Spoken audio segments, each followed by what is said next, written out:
I am not the missed call from my boss.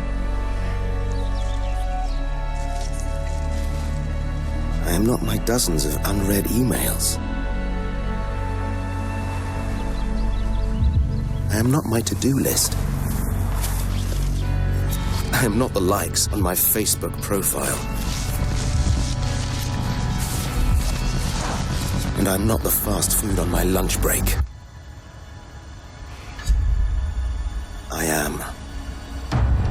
I am the leaves falling on my shoulders.